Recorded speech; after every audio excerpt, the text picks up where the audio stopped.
Hey guys, welcome back. Well, I've been trying to put this video together for some time now. I've been using N.I.N.A, operationally speaking, using it guiding my my imaging sessions for the GT81 and recently for the RedCat 51.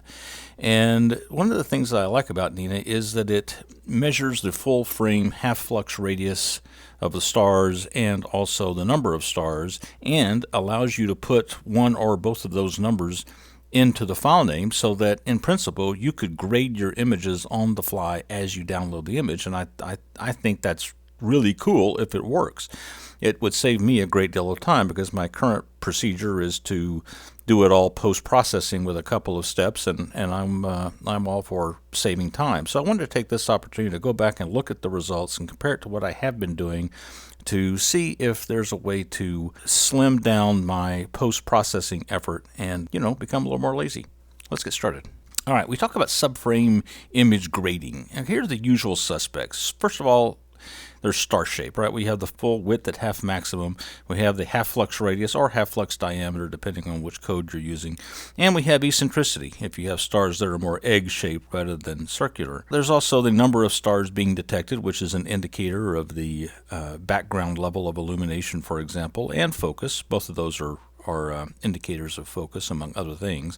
And there's background illumination. You're next to a bright star, or perhaps you're shooting down near the horizon. You're getting a lot of sky glow from a nearby city. Is any one of these metrics particularly well suited for what we're trying to do in grading images? The first thing we have to do is eliminate flawed subframes. Okay, we can't rely on our image grading schemes in Subframe Selector, or for that matter, N.I.N.A's half-flux radius or number of stars to eliminate the truly flawed images. For example, the image here on the left has a double hit where it was guiding perfectly fine and then jumped and guided around that point for a period of time. Guess what? You just got twice the number of stars with this image.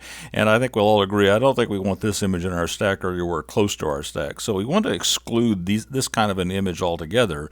And then over here on the right, you've got this Z action thing going on, and Lord knows what an image grading script designed to come up with a full width at half maximum or number of stars would do with an image like that. So use the blink utility to go through all your images after a night's worth of data collection and just get rid of images that look like this. Don't even have them part of the image grading scheme that we're going to be talking about, because an image grading scheme can be quite confused by some of the pictures that we might generate that are well outside the normal bounds of what a normal image might look like. So yeah, we're going to get rid of those first. Let's talk about long exposure star morphology. Well, first of all, we're all after the pinpoint star, small diameter point of light. This is a good indication of good seeing, of good guiding, and good focus. Sometimes we can get circular stars, but they're a bit bloated, possibly because seeing is spreading the light around in random directions in all directions,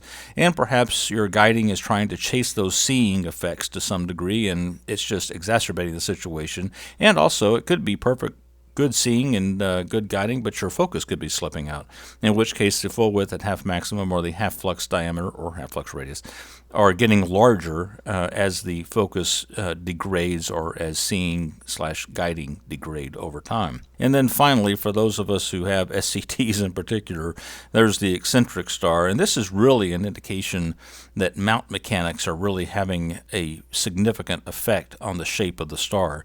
More often than not, what you'll see is that in the RA axis, you'll see an extended star, but in the deck direction, you'll have a thinner star, so you get this egg-shaped star as part of your star field. Now, what's happening is that as you adjust guiding in the RA direction, the RA gears are always in contact. You're just speeding up or slowing down, and so you never lose contact. In the RA direction, the gears are always turning, and so you are encountering the repetitive input of imperfect gears, imperfect bearings, and that's translating into some variation, some high frequency variation in the pointing error. And I have a video up some time ago, one of my earliest videos, I think addressed this sort of an issue. This is not a seeing effect. It's really more of a mount mechanics effect. Now, seeing can be a player here. If you're chasing the seeing, you will chase the seeing more effectively in the RA direction than you will in the deck direction if you have some deck backlash, as I certainly do with my system. And so you end up with a better looking star in the deck direction than you do in the RA direction. Pixinsight does calculate the eccentricity using this formula down here, which is basically involves the minimum diameter, if you will, across the ellipse and the maximum diameter across the ellipse. Now what I did, and there's yet another video way back in my deep dark past, where I actually calculate from what Pixinsight provides as the full width at half maximum, which is kind of an average circular diameter that is a tad larger than the minimum full width at half maximum, but not as large as the maximum full width at half maximum. And so what I've been using to date in my image grading is this formula, which gives me the full width at the maximum full width at half maximum, because this is what I want to grade on. I don't want to grade on this average thing. I want to grade on this long axis of the ellipse. So I'll go through a process, for example, with Subframe Selector, have it measure the eccentricity here, have it measure the full width at half maximum here, and then from there I will have a program that calculates, implements that formula with those two parameters, comes up with a number, it multiplies it by 100, so I don't have a decimal point in here. So in other words, this is 1.88, and then I add that number on to the beginning of each file, each subframe, and then when I sort the files ascending order, I get the best, theoretically, the best subframe here and the worst subframe at the bottom of the list. And so when it comes time to do an image integration, I just start highlighting from the top of the file list down to however far I want to go, and include those files as part of the image integration and exclude all the files with a large full width at half maximum value. So that's been my procedure, but it's multi-step, right? I've got to go through the Subframe Selector. I've got to save that off as a CSV file. I've got to have a program that reads the CSV file and the files in the directory, and then computes the full width at half maximum value, and then adds that on to renames the files in the directory with this number in the beginning. So I just soon eliminate that if I could. And so that's why I was kind of excited when I started switching over to N.I.N.A. N.I.N.A, of course, is making an image-wide assessment of the half-flux radius, and here you can see it over about a 4-hour period, I think, of data collected on the Crescent Nebula and the Satyr region here with my Red Cat 51 recently. But you can see the half-flux radius is gradually increasing. It's still a manual focus system, so there's no autofocus going on here. The temperature's dropping, so the focus is slipping out with temperature. But you can see a steady decline in the quality of the focus over this period of time as the half-flux radius as computed by N.I.N.A is continuing to increase. Meanwhile, N.I.N.A is also computing the number of stars it detects within the field, and this is to be honest, a little disconcerting, particularly like right in this region here where we can go from a very high number of stars down to a relatively low number of stars, and yet the half-flux radius hardly changes at all. In fact, even when the number of stars decreases, which is generally considered to be a bad thing, the half-flux radius also decreases, which is generally considered to be a good thing. And so there's a couple of these cases here where we get dips in the number of stars, and yet the half-flux radius also goes down, which is telling us it's a good thing. So I don't know. I do like the idea, though, that N.I.N.A allows me to take these numbers, either the number of stars or the half-flux radius or both, and what I've been doing is putting them into the file name. So for example, this number here is the number of stars, and the number over here is the half-flux radius. Is it better to use the N.I.N.A metrics versus the Pixinsight metrics for image grading? Well, let's take a look at a case here, and first of all we'll do a N.I.N.A versus N.I.N.A comparison. The target here is M31, and I was using the luminance filter. And so you saw in each file name how it's graded with the number of stars detected and the half-flux radius as measured by N.I.N.A. And so what you're seeing here are those numbers plotted against each other. So each one of these points in here represents a subframe where there's been a certain number of stars detected, and it has a corresponding average half-flux radius. And this is kind of the trend or the spread that we're seeing in the data that I got. First thing I want to do is say, okay, for a given constant number of stars, okay, so 140 stars, say. I've got 140 stars detected in this subframe, and it has the best half-flux radius, the lowest half-flux radius of the entire data set. Or I could go up with the same number of stars and have, well, one of the worst half-flux radius detections. All right, so I want to compare those two images. But I also want to turn it the other way. In this case, I want to look at one of the cases where I have the most stars detected, almost the most stars detected in the Hill image set, and compare that to a much lower, about half the number of stars detected. But in this case, the N.I.N.A half-flux radius assessment says that they're basically the same image. Don't worry about it. What can we determine by comparing this image with this image or this image with this image? On the left is supposedly the good subframe, and on the right is the bad subframe. Now let's go back up here and look at these file names, because all three of the numbers are present here. On the right we have 146 stars detected. On the left there's 145 stars detected. So the N.I.N.A in stars, number of stars detected metric is saying these two images are identical. Don't worry about it. Move on. But if we look at the N.I.N.A half-flux radius, I've got a 2.43 over here in this image, and I've got a 2.22 in this image. So N.I.N.A, based on the half-flux radius, is saying this image is on the left is clearly better than this image on the right. I've also got the Pixinsight full width at half maximum value represented here as well. So I've got a 2.37 for this image and a 2.64 for this image. So the star morphology metrics for both N.I.N.A and Pixinsight are saying that the image on the left is the better image and the image on the right is the worst image, and the N.I.N.A in stars, or number of stars detected, is basically saying the images are equal. Let's zoom in. I can see a little bit of star trailing going on here on the right, so that's something, but let's go in a little further. Now you can see we have a more of a teardrop looking effect here, where perhaps the guiding was in one location for most of the exposure time and then jumped toward the end, or vice versa, and we ended up with a little bit of light being spread out in this direction here that is not present in this image over here.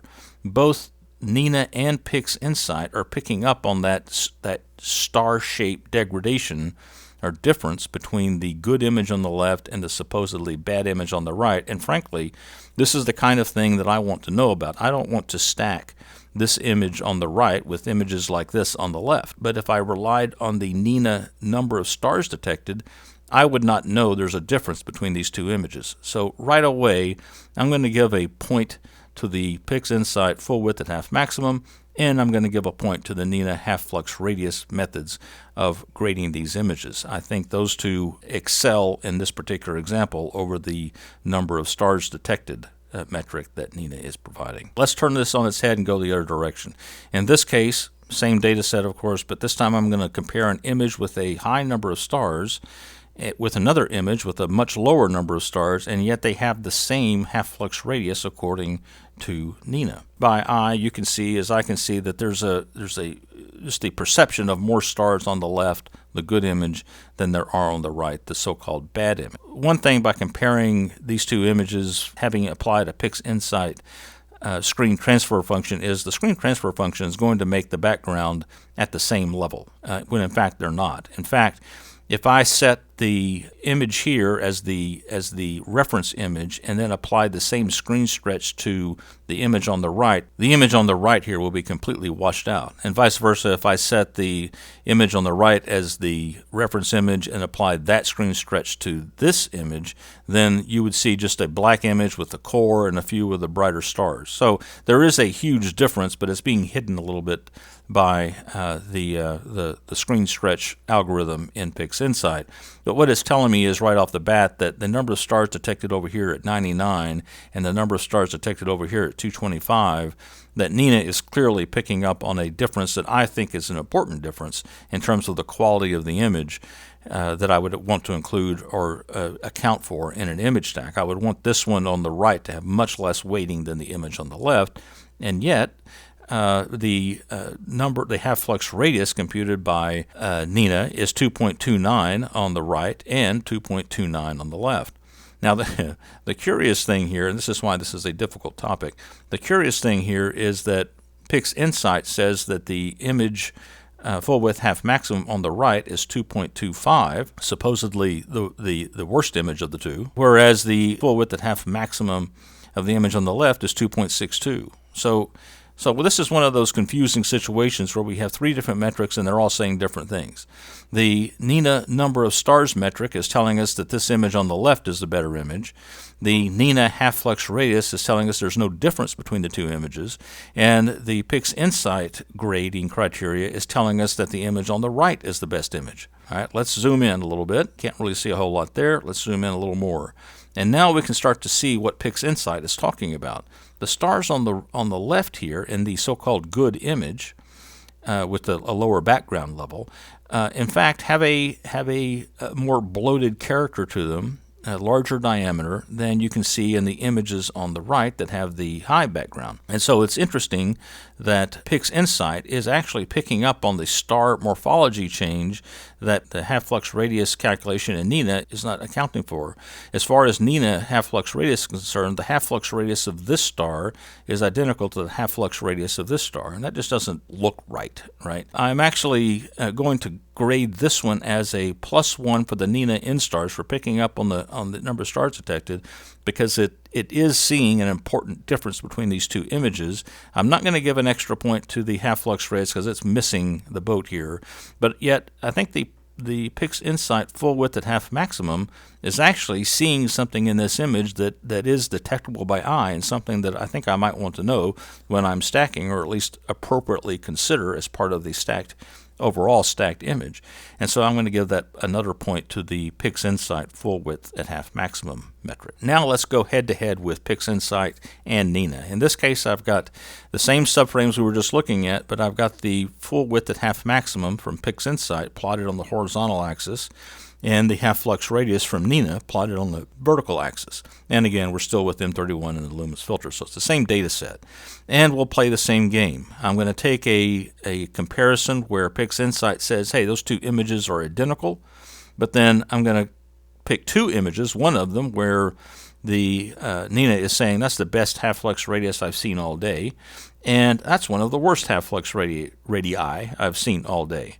So I want to compare these two images, and then again we'll turn it on its side and we'll go the other way. Take a Pixinsight variation where we see one of the smallest full width at half maximum values computed, and compare that to an image where it's one of the largest full width at half maximum values, but yet N.I.N.A is saying, nah, it's basically the same image, so don't worry about it, move on. Okay, so let's take a look at these metrics here. We have 108 stars detected in this image, and we have 145 stars detected in this image. So if you're paying attention to the N.I.N.A number of stars detected metric, then this is the better image on the left. Now, the N.I.N.A half-flux radius metric is saying that this has a higher half-flux radius at 2.47 on the right than this image, which has a lower half-flux radius of 2.22. So N.I.N.A is consistent with itself in that both its half-flux radius and number of stars detected are saying that the image on the left here is the better of the two images. The metric from Pixinsight is saying the full width at half maximum is 2.37 in the image on the left, and also 2.37 on the right. Pixinsight is saying, I don't care which image you pick, they're both the same. Whereas N.I.N.A is saying you clearly want to go with this image. So let's zoom in. Now, if we take a look at these images here, and I'm zoomed in, by the way, well beyond the 1-to-1 pixel view here, so we're very much zoomed in. While I can see a tad bit of a difference, I'll be hard-pressed to tell you that this image on the right is much worse than the image on the left. I honestly can't tell much of a difference. I can see, for example, this star is more of a point than this star, but to be honest, I can't see much difference between, say, these three stars here and these three stars here. I certainly am not overly concerned about including this image on the right into my image stack of images that look like this one on the left.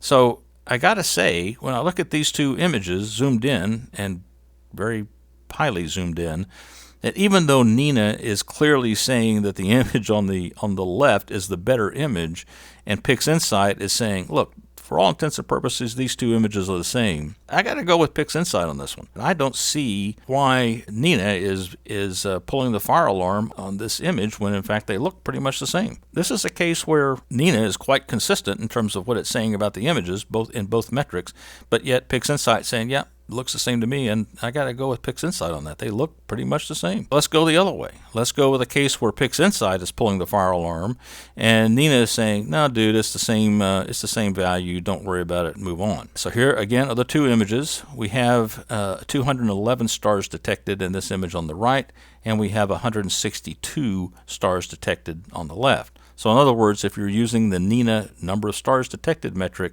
this image over here on the right is the good image, and this is the bad image. However, if you're using the metric from Pixinsight, this is a 2.01 on the left for full width at half maximum, and this is 2.86 for full width half maximum. So now we have N.I.N.A is saying, N.I.N.A number of stars is saying that this is the better image on the right, but Pixinsight is saying, nope, this image on the left here is the better image. And then to break the tie, N.I.N.A Half-Flux Radius is saying the image on the left has a half-flux radius of 2.29, but the image on the right also has a half-flux radius of 2.29. So it's a tie. We have three different metrics, and all three are saying three different things. The half-flux radius is the same in both, according to N.I.N.A. The number of stars is slightly better in this image, but Pixinsight is saying, yeah, but the full width at half maximum is pretty bad over there and pretty good over here. Let's zoom in. These stars here on the right are clearly elongated. You can see the shape is longer in this direction than it is across, and so when Pixinsight calculates the maximum full width at half maximum, it's looking at this length along the elongated axis rather than some average between the two. The N.I.N.A metric, which is presumably using some sort of averaged circular description of the star, is kind of missing out on that effect of the eccentricity and calling these two images equivalent, when in fact I think I would prefer to know that this image has these flaws, and I might not be inclined to include that in my image stack. Certainly, I am seeing here that Pixinsight is doing a much better job of capturing the difference in star morphology from this image to this image because of the eccentric nature of these stars over here in the so-called bad image. And I got to award Pixinsight full width at half maximum.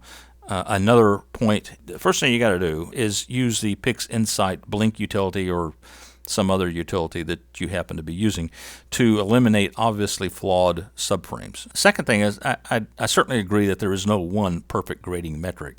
I just want something that sort of works and gets me in the ballpark. And I kind of like star morphology better than noise, but it's really hard to come up with a metric that handles both of those things. The minimum star size is nice because it's kind of a constant. It's based on the optics of your system, basically your telescope and your camera. And so as long as you're using that combination, the stars in any part of the sky are going to have the best quality stars are going to have the lowest half-flux radius, and it's not going to get much lower based on the limits of your imaging system. Now, the number of stars, of course, will vary depending on the area of the sky that you happen to be looking at. So I do kind of lean towards a star-shaped morphology metric as opposed to number of stars. Plus, I keep thinking back to that picture of the evolution of the number of stars detected on a image-by-image basis in N.I.N.A, and it seems to have quite a bit of variability to it that reflects the true quality of the image in my impression. Now, I've been using the Pixinsight Subframe Selector to compute a full width at half maximum value. In other words, for eccentric stars, it'll be the long direction along the star rather than the narrow direction. And that, I think, does a better job of accounting for eccentricity of the star than trying to convert an elliptical shaped star into a circle. So I do think you get a better representation or inclusion of the effect of eccentricity within the Pixinsight process. N.I.N.A, though, has a great advantage in that you can put the computed image-wide half-flux radius or the number of stars detected right in the subframe file name as the images are downloaded. And so if you could convince yourself that one or both of those metrics were better than any other metric, your images would be graded the minute they're downloaded onto the disk. And that's certainly a convenience plus in favor of N.I.N.A.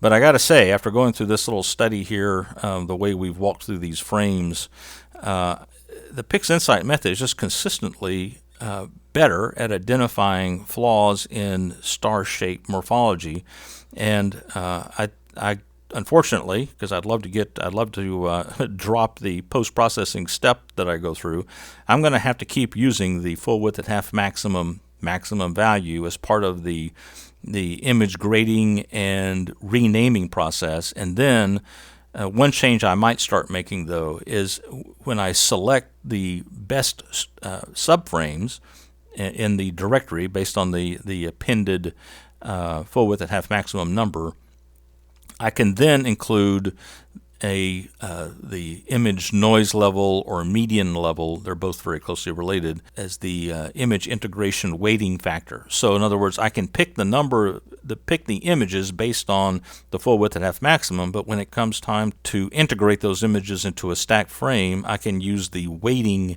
factor as determined by median or noise level to apply a different weighting factor to those images so that I can get the benefit of star morphology, but also the benefit of a lower background noise in the stacking process. Well, that's my story, and I'm going to stick to it for, the next week or so. Clear skies.